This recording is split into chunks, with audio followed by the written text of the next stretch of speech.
author, columnist, managing editor of LibertyNation.com, podcast host and conservative policy advocate. We dismiss history at our peril. Liberty Nation Radio with Mark Angelides.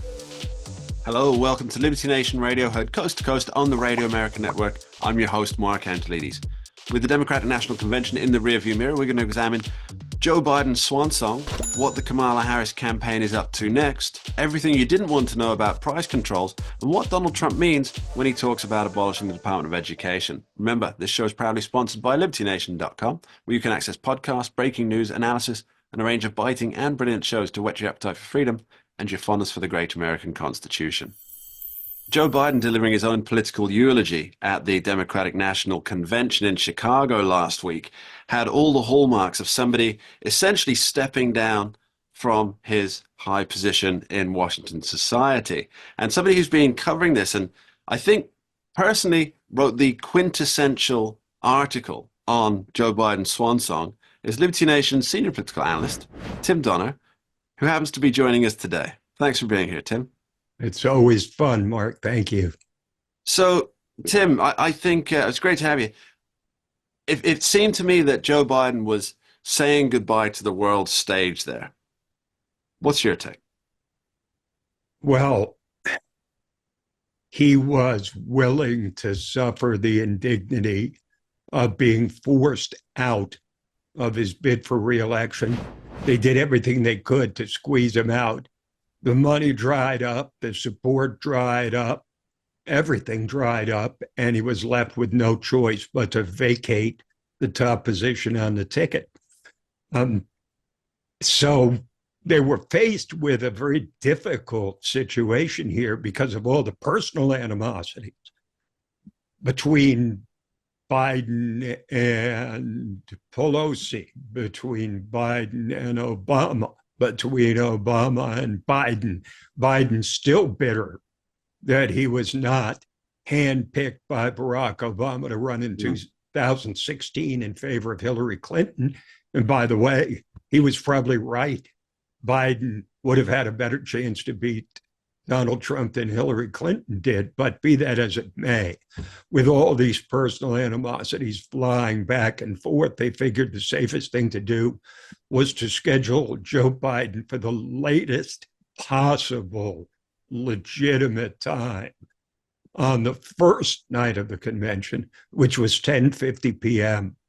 And he didn't even hit the stage till almost 11:30, and then spoke for almost an hour in angry, often bitter tones. His words did not betray that bitterness, but his body language certainly did. And, he did his best to sort of pass on an endorsement to Kamala Harris, maybe 20, 25 minutes into the speech. But I think it was kind of a sad ending to a 50-year career and I thought the appropriate thing about Joe Biden was his own recognition, finally, of his age and infirmity when he said at a rally in Maryland recently, when I got into the Senate, I was only 29 years old. I was too damn young to be able to run anything in the Senate. Now I'm too damn old. And I think that tells the truth of Joe Biden. And I can understand his bitterness, to be honest with you, Mark, because he's the only person that's ever beaten Donald Trump, and he beat him by about 4.5% in 2020, depending on how much you believe the final tallies and all that. And he says, I beat him once, I can do it again, but he's not going to get the chance. And I think we saw the remnants of that bitterness in the speech. But very few did, because they pushed him so late on the first night of the convention that it seemed pretty obvious they were trying to shove him off the stage. It's almost like the old thing in vaudeville where they pull out the hook and they hook the guy by the neck off the stage. I think it was almost one of those kind of situations. It was very much a Chuck Barris gong show It is a moment, wasn't talk it? show. It's funny that you mentioned, well, you mentioned twice Well, he there about brought up, he brought up all the old stuff about Trump mm, and very fine people on both sides and losers and suckers. All of these things have been debunked. And yet he keeps going back to them and referring to a falsehood that was the very basis for his candidacy, which was very fine people on both sides. It took me off the sidelines and forced me into the race to rid the country of the scourge of Donald Trump. Uh, so, on the one hand, they had to push him out because he had no chance to win. On the other hand, he has legitimate beefs about receiving 13 million votes, essentially 100% of the primary votes. He played the game the way it was supposed to be played, and then he got hooked off the stage. it was actually one of the few times that I felt sorry for Joe Mm, Biden yeah, was when I realized that they're going to keep him out of prime time, not just East Coast prime time. West Coast prime time's gone as well. They didn't want the world to see him and see him expressing the recrimination that you're right. It suffused everything that he did, even if it didn't actually come out in the words. But there was anger there at being so poorly treated when he brought his party back from under the thumb of Donald Trump, yeah. which obviously I don't think it would have happened if there weren't the pandemic. I think it would have been a very different uh, election. Perhaps. But I will point out, Mark, that I went back and reviewed the polls before the pandemic, and Trump was losing fairly badly then, too. So when it came down to it, with a strong and vibrant economy and all the jobs and everything that Trump created, he might still have won. But he didn't. Mm. Biden did, even if he hid in the basement, even if it was obvious he had lost a step or two. All he had to do was be not Donald Trump and present as a moderate figure to bring the country back to normalcy. He presented as that the few times that he did present himself, 2020, but it was clear up or down on Donald Trump. It was a referendum on Donald Trump. This time it would have been a referendum on Joe Biden. And the party leaders could not bear that burden because they knew they would lose with Joe Biden. They feel like they at least have a chance with Mm. Kamala Harris. So Scott Jennings, I believe he's a senior political analyst or reporter At CNN, over at yes. CNN. He made the case recently that for the 12 of the last 16 years have been the country's been under Democrat control. And there was 8 years with Obama Or with and Biden. Joe Biden there, Right. and then of course there's the next ones with Joe Biden and Kamala Harris, and she's talking about how she's going to fix the problems of the country as if she and her boss haven't been at the levers of power all along. And a thought struck me, and it was she seems to think Kamala Harris seems to think that she can be what can be unburdened by what has been. Now, does she mean unburdened by her and her party's record out of 12 of the last 16 years? Is that what needs to be unburdened before she can claim the crown? Well, she's made only one single policy pronouncement so far. And essentially, what it was a Soviet style web of price controls, wage controls, higher minimum wages, things that would absolutely destroy the economy. Comrade Stalin So, would be proud. so it's true. And so you understand why they were, it's a conundrum, Mark, because on the one hand, she won't interview. She won't sit down and speak with a legitimate journalist. All she'll do is read teleprompter speeches.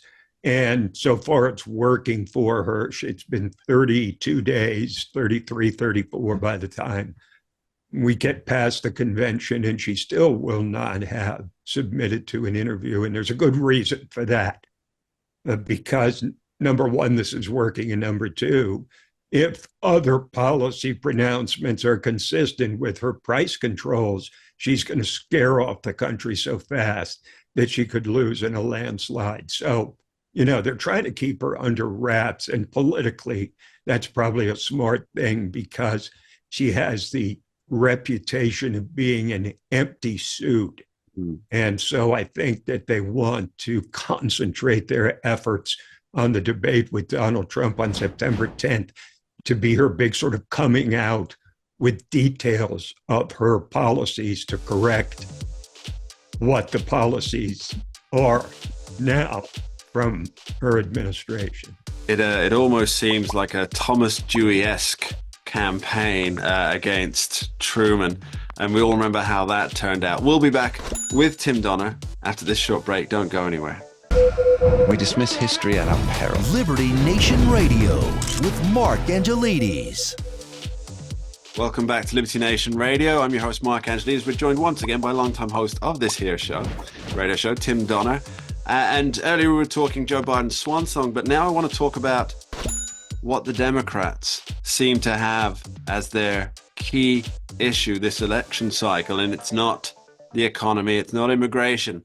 We might as well face it. They're addicted to Donald Trump. Do that in your best Robert Palmer voice. Tim, why is Donald Trump the centerpiece of the Democrats' overall campaign now? We saw it at the DNC, the convention. Everybody was talking about Donald Trump. It was almost as though it was a club expressly designed to badmouth Donald Trump and not to put forward a positive vision for the future of this nation, unless you count the positive vision of the future of this nation as no Donald Trump. And that's it. And that is it. That is it. But that's been it. That was Hillary Clinton's campaign. She got sucked into a tete-a-tete against Trump on personality and honesty and issues that were not really policy issues so much as personality issues. And this has always been the playbook against Trump.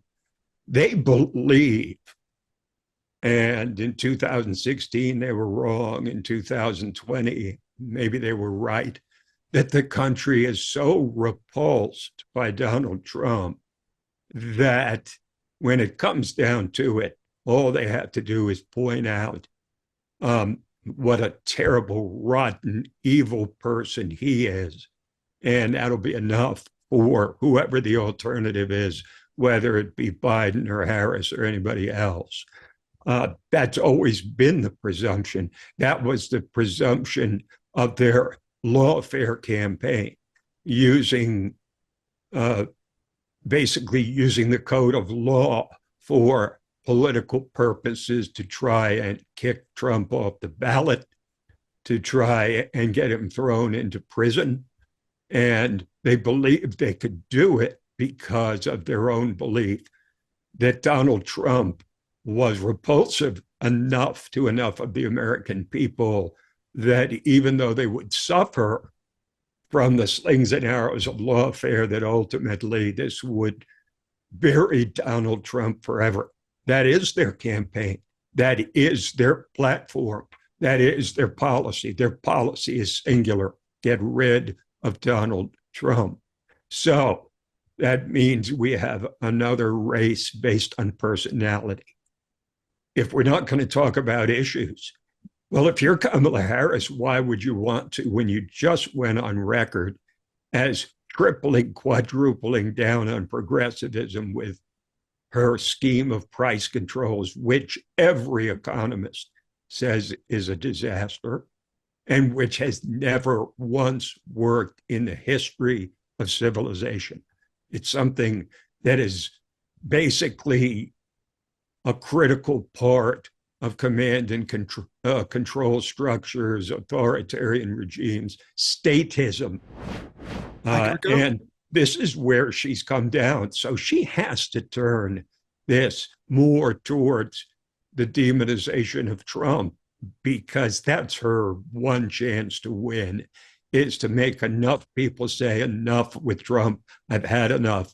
I can't take more. I can't take another 4 years of chaos like we had during the Trump administration. That's what they're hoping for. They're not hoping that anybody is going to say, well, I'm going to compare their policy straight up, and really, Harris looks better on the economy. Harris looks better on crime. Harris looks better on the border. Nobody's going to say that. But they might say, as a woman of color, she is someone we want to represent the country here and now in the midst of a progressive era, which, by the way, if Kamala Harris wins, we will have become a progressive country for sure. With 12, it'll be 16 out of 20 years that you have progressives controlling the White House.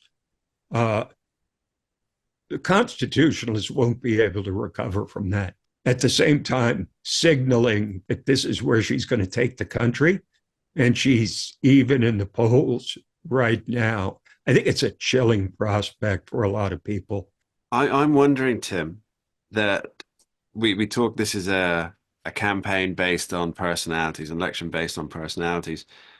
I think it comes back to that ultimate question that is always asked, and was asked originally by Ronald Reagan, I believe. Are you better off now than you were 4 years ago?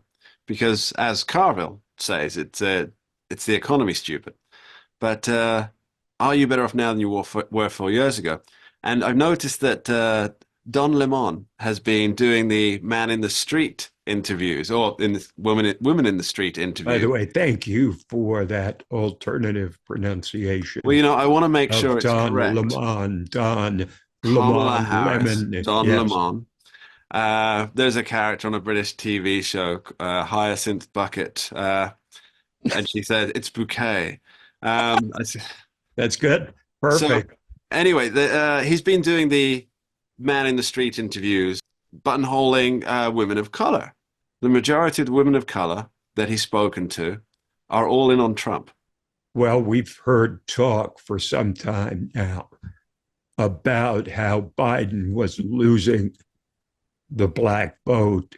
And there was some talk that it had to do with his cognitive decline, but I think it wasn't Biden losing black voters. I think it was the Democrats losing black voters.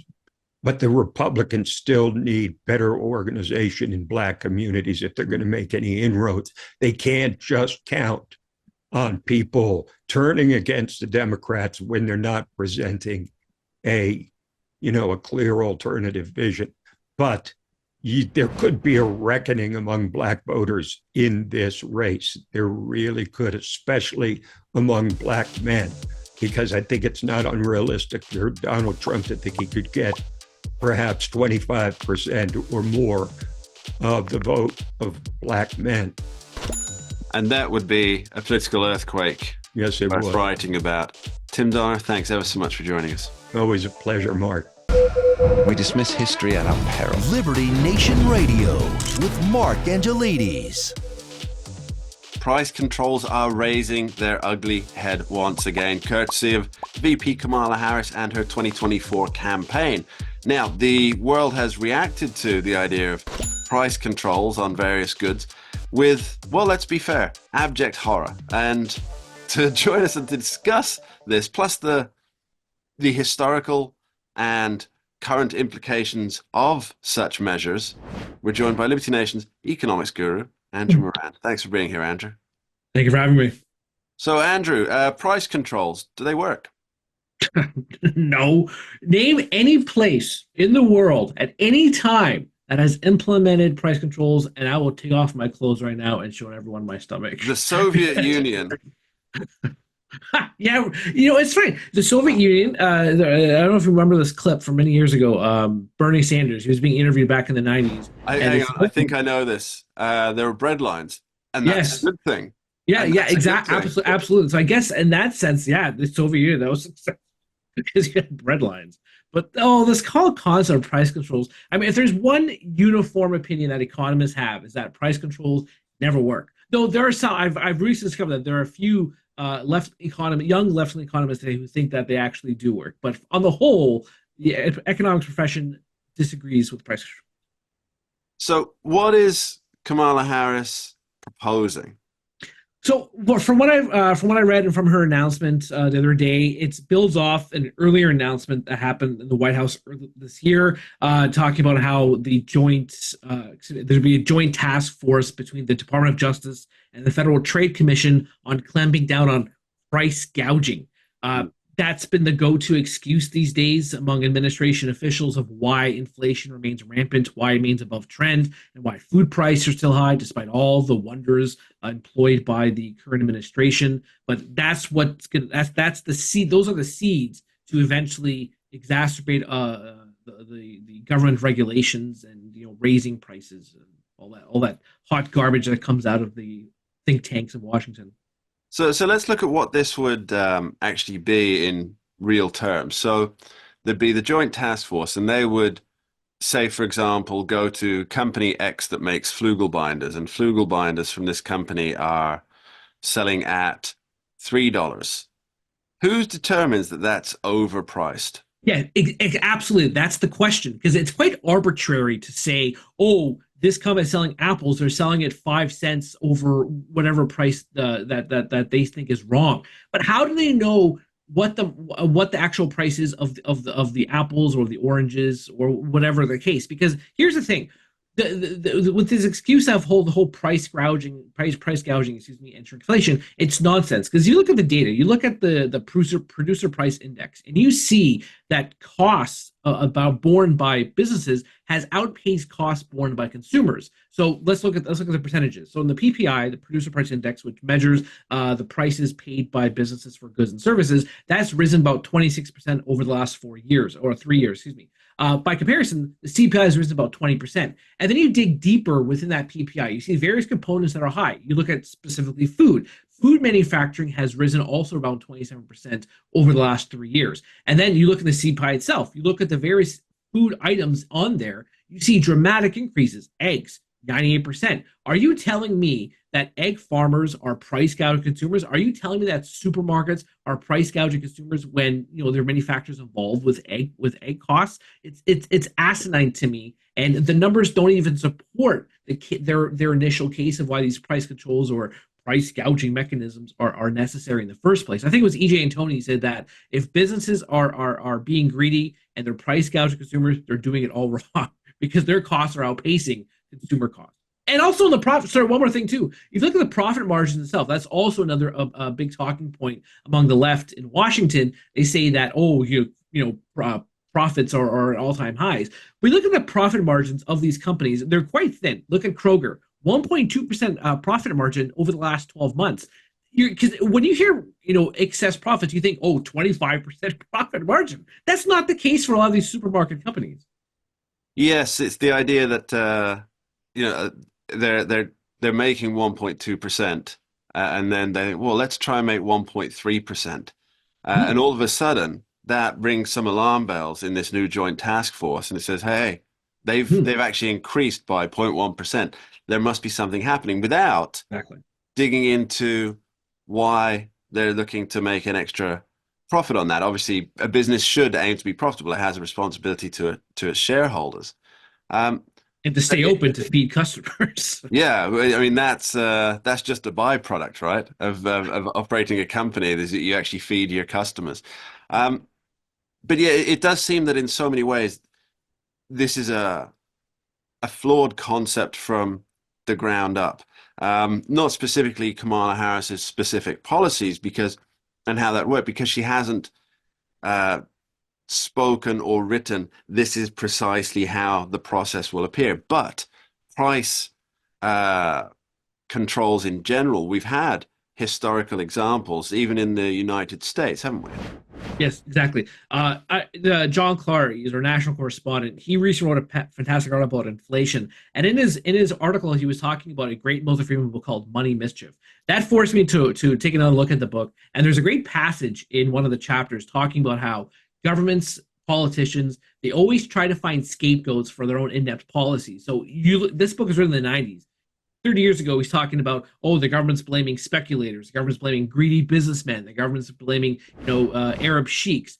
You go fast forward, it's the exact same case again of governments blaming greedy businessmen, greedflation, all that nonsense. But yeah, so over time, yeah, the United States has imposed many incarnations of price controls. Even FDR, many people don't realize he imposed price controls of a price minimum because he didn't want deflation. He wanted higher inflation rates to stimulate the economy. So a lot of farmers had to kill their cows, dump their milk. So that was the other side of the price controls. But Richard Nixon, he was the most famous example with the Nixon shock.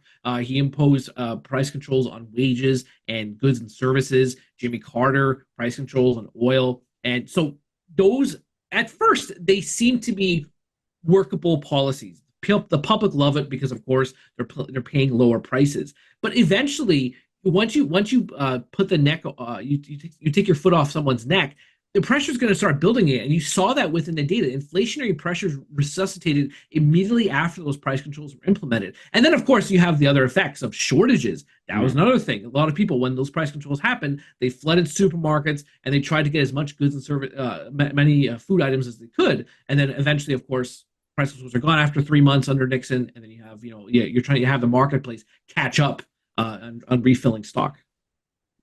So let's break this down. If there's a price that the US government, the departments within the US government would say, this is a fair asking price for this, and anybody who goes above that will face some penalties or something from that particular department. And then the other aspects of the business. So, for example, energy prices are a big expense for every business.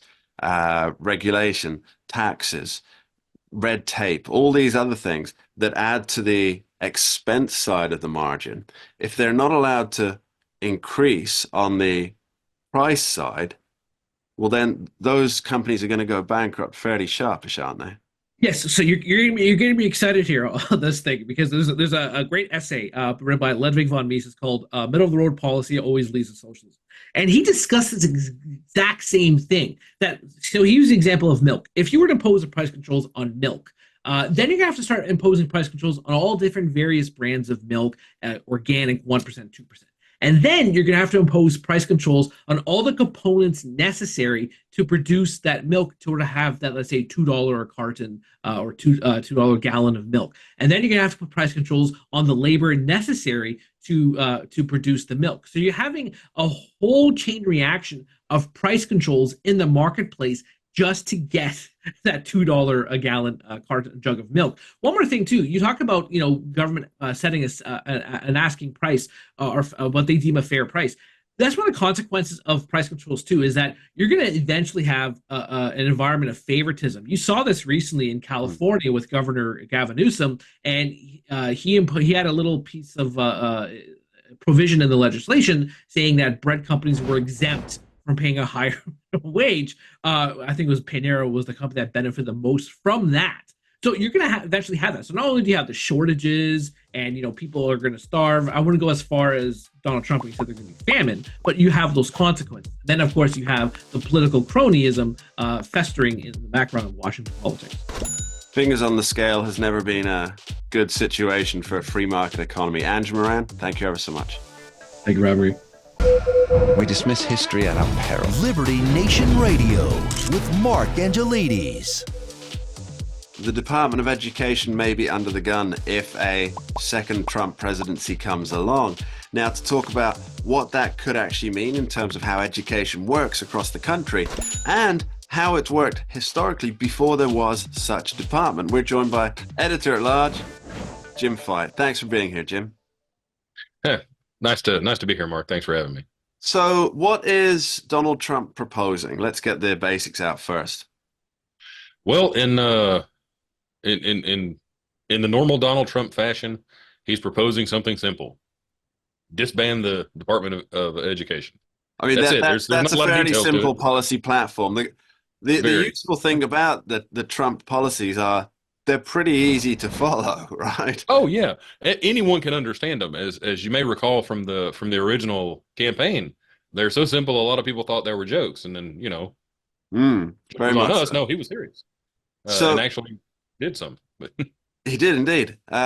So abolishing the Department of Education, that would put us back to what, 1979 in terms of how education is managed? more or less, yeah. Jimmy Carter signed the Department of Education Act in October of 1979, and it actually got up and running in May of 1980.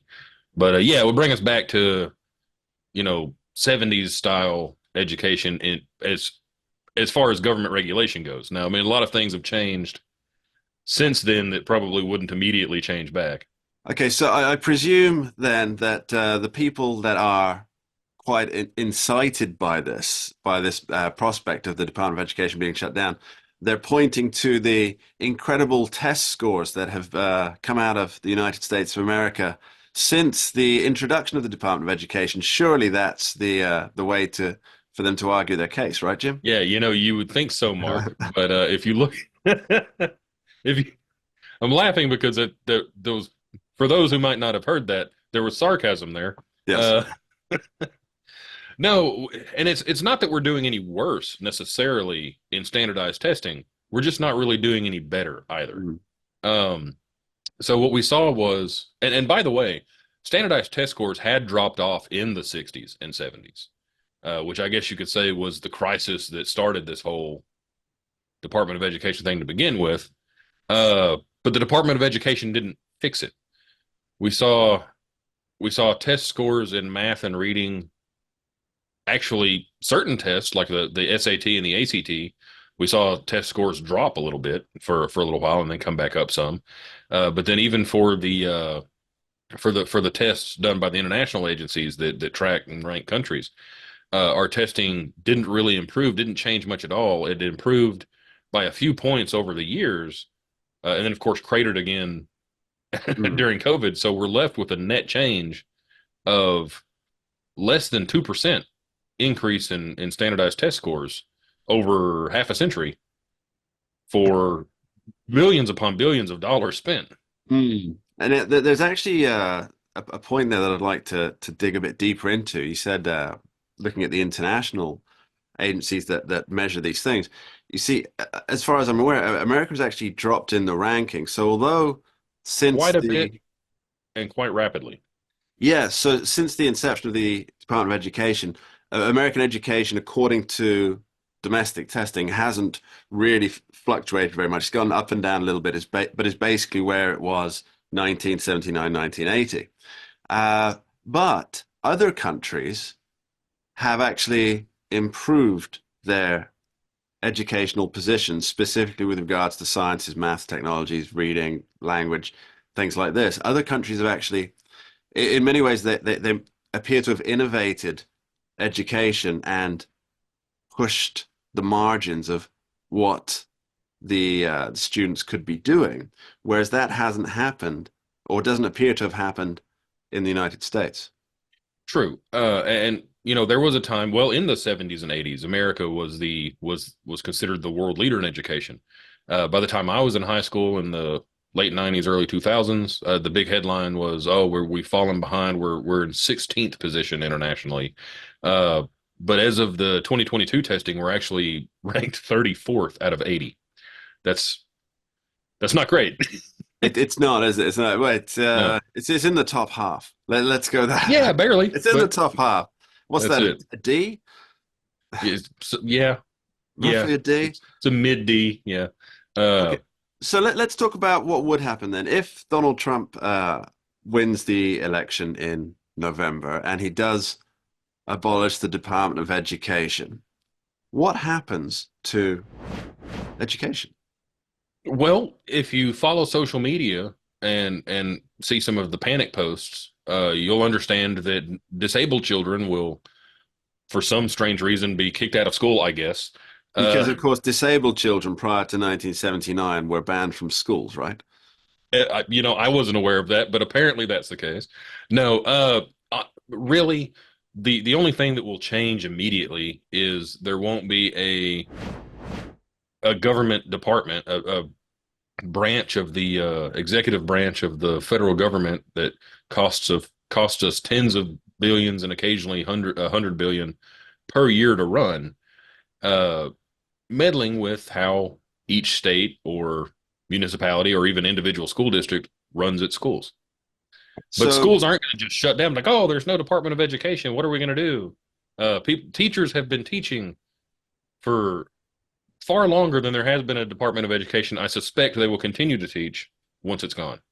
and presumably, the Department of Education doesn't pay for the schools to be built. It doesn't pay No, the that's teacher's correct. salary. The Department of Education does contribute some small portion Okay. to public school funding, but again, that's still taxpayer dollars. For the most part, the states are the ones, and municipalities are the ones that most of the tax money that goes to schools comes from real estate and property tax. Very interesting. So let's model this out a bit because I'm a studier of educational systems, and it's always seemed to me that the idea of one overarching bureaucracy being in charge of education through an entire nation is bound to bring about certain inefficiencies. And it seems to me that, and it's just my theory, that 50 petri dishes of educational experiments going across the country. Now, of course, no state will say, well, let's drop math and English and science and start teaching falconry. Although falconry, It is an skill, interesting. the I would have sport of taken that kings. course. I would take that course. But what we'd have is essentially a free market of competitive ideas for how to improve schools, wouldn't we? Oh, absolutely. Well, no, And not sorry, and you maybe can how to improve education rather than schools, I think. I would suspect so. And you can look at for example, you can look at the sports programs to see that, right? Mm. Schools compete schools compete in sports and other competitive things. Uh, and the ones that do well get more funding, and the ones that do well apply that funding to, you could expect a similar outcome if the federal government didn't have his hand in the pie, directing things. But also on the whole inefficiency thing, I suspect that may be part of why we've fallen behind, or perhaps I should say been left behind by Mm. so many other nations. Some of those nations are going to have the educational system more or less that we'll have once we're rid of the Department of Education. Some have national departments of education or something of the like, but also much smaller populations. So our issue is we have a single Department of Education at the federal level that is supposed to be in some way in charge of the education of 311 million people. This a lot across 5,000 miles coast to coast. I mean, or 3,000 miles coast to coast. It's a massive swath of land with a ridiculous amount of people in it, and in different subcultures and everything, and all of these schools are run by a single federal department, or at least in part directed, not entirely run, but at least in part directed by a single federal department. Jim Fight, thank you ever so much for joining us. Hey, it's been a blast, Mark. And that's all we have time for on this week's edition of Liberty Nation Radio, heard coast to coast on the Radio America Network. I've been your host, Mark Angelides. I'd like to say a special thank you to our guests today, Liberty Nation Senior Political Analyst Tim Donner, Economics Guru Andrew Moran, and Editor-at-Large James Fight. And of course, thank you, the listeners at home, for joining us and taking the time each week to tune in and see what Liberty Nation Radio has to offer. Thanks for being here. We dismiss history at our peril. Liberty Nation Radio with Mark Angelides.